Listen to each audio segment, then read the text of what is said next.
This next program does something very similar to the last program. However, notice we've done something a little bit different. We are declaring two pointers to these file objects. So F is a pointer to a file, and so is G. Remember that the star goes with the variable. Star goes with the variable. So star goes with the F, star goes with the G.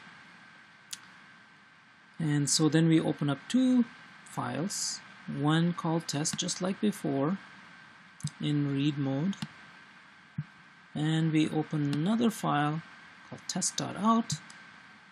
And remember that when we open it in W mode, we don't have to have that file exist. It will create it for you if the file doesn't exist. So fopen, when it runs, will create the file. Next, what we do is just the same as before. We get a character from this file F, and as long as it's not the end of the file yet, here we do something different. We put that character that we read from getC into this file G. So there's a slight difference in the order of variables. Usually we're used to specifying the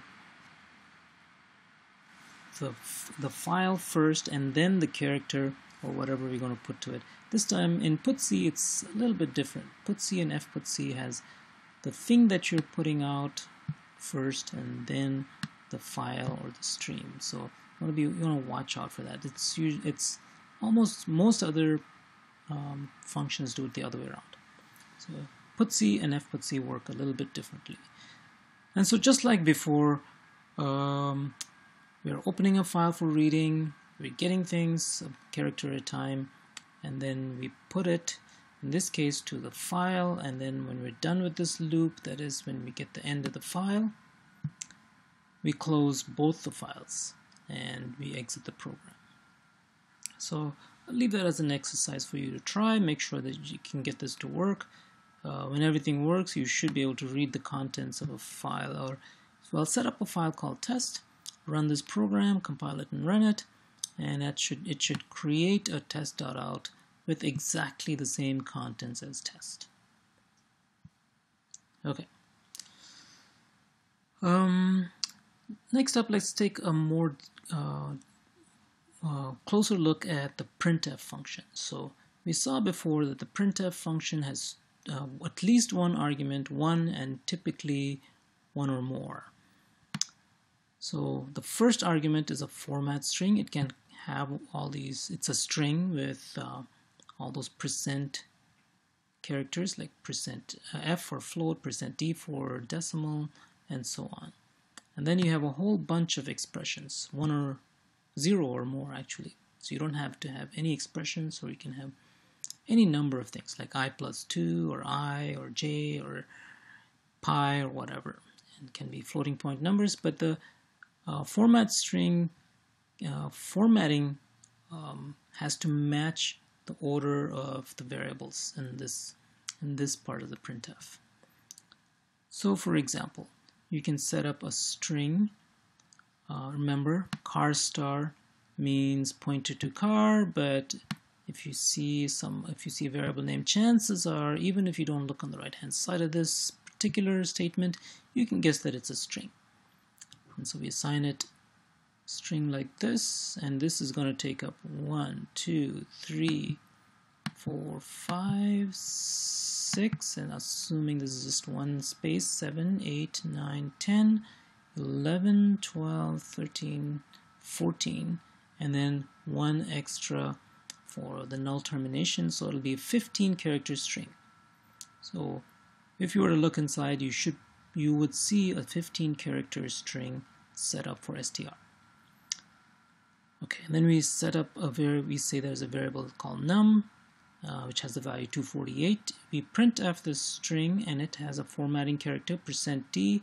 Num is an int, so it fits with the %d, and so this will print out hello CS 248, and then a space, and then a new line. So you want to try out this program, make sure you understand how it works, maybe change a few things. Okay, so that said, there's a bunch of things that we can use for integer formatting, and we'll get into some of the details of how to format things. If you have just a regular int, you can use D. If you have a long, you can use long decimal. If you have unsigned decimal, and so far we haven't seen that if you're a Java programmer, we don't have unsigned ints in Java, but in C, C++ we do. So you might want to try this out. Unsigned decimal would always be positive, 0 or positive. There's no negative numbers when you talk about unsigned quantities.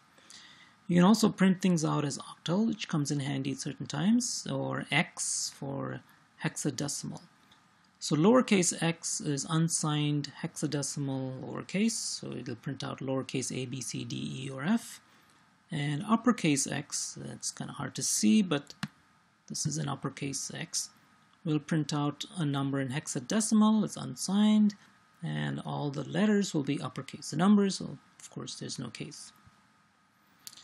Okay, so try out a very simple program with just statements like these to see how these formatting characters work. So this will print out print 300. And now this will print out, this is saying that I'm only going to use one space. However, we need 3, so actually I'm not sure exactly what this will do. This might truncate the output and only print out the 3. We can try that out. The 7 says, okay, I'm going to print out a decimal, but it might take up to 7 spaces. And so you might see leading spaces so this allows you to print out stuff very neatly in columns.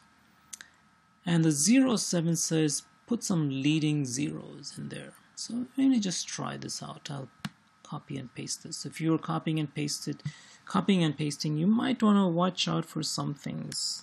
Some things don't copy quite right. So I'm going to copy. What I'm going to do is cp 17-2.c2 17-5.c.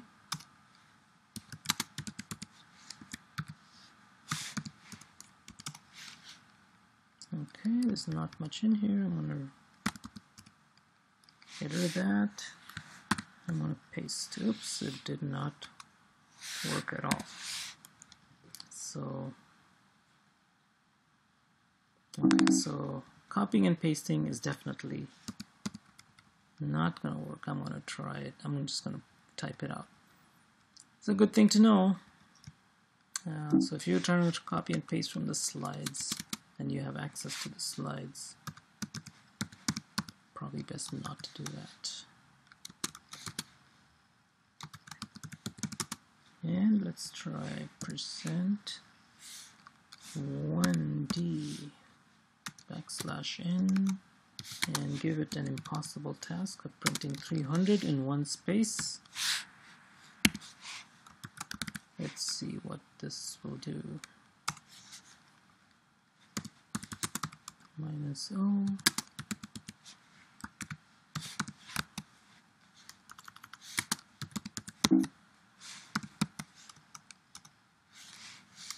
Okay. Well, actually, it does print out the entire thing, so it just sort of disregard. I don't know if you will see the same thing, but I try to do this. I thought I would try to make it fail. It did not fail. It actually did print out all of this 300. Let's see what happens if you get 7 in there.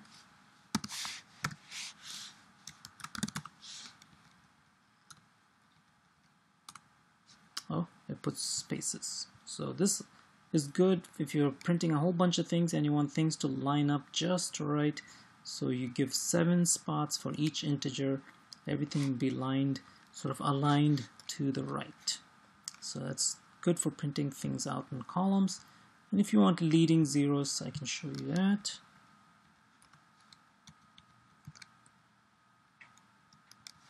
show you what leading zeros means. If you haven't seen that before, it puts out zeros in front. So those are called leading zeros. Okay, so that's also, I guess, sometimes handy when you have to print things out neatly in columns. Okay, other things that you can do: unsigned, octal, hexadecimal, lowercase, and hexadecimal uppercase. So try these out. These are all things you want to try out and figure out how they work. Floating point formatting is a little bit more complicated as far as spaces go, because you can also say how many digits you want for the fractional as opposed to the mantissa. So this is the fraction.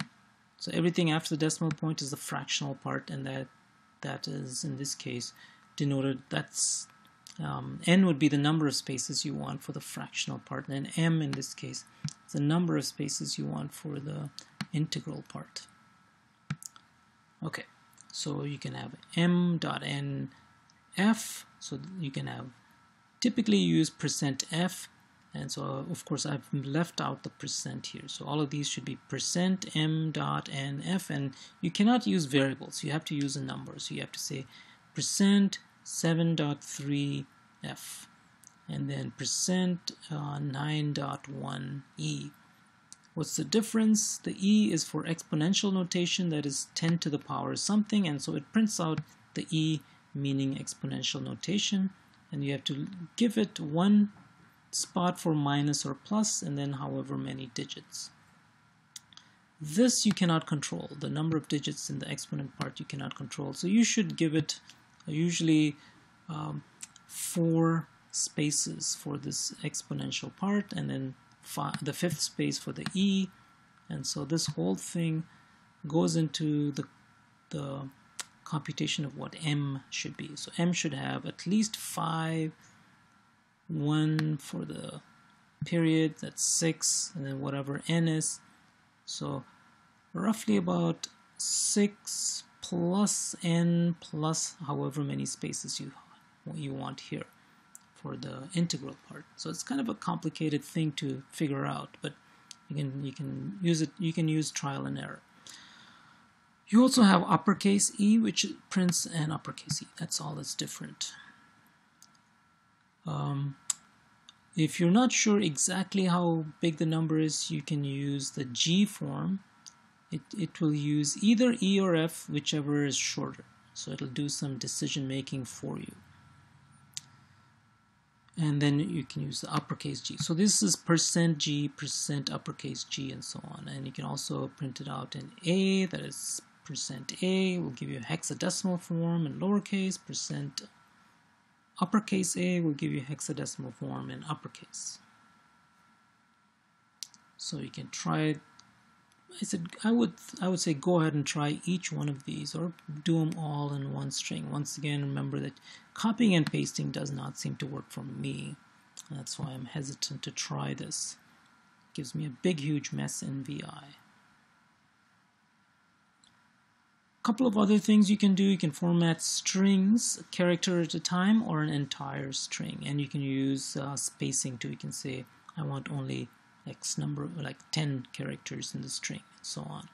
So you can say %5c means I want to give this character 5 spaces, and it'll only print one character, but it'll give you 5 spaces. This says I want to print out 3, but I believe, just like with the numbers, it'll print out the entire thing, even if you say that you give it fewer. If you give an n a value that's smaller than the string, I think it'll still print out the entire thing. Try it out. And you can also use a larger number to space things out so that you can print neatly in columns.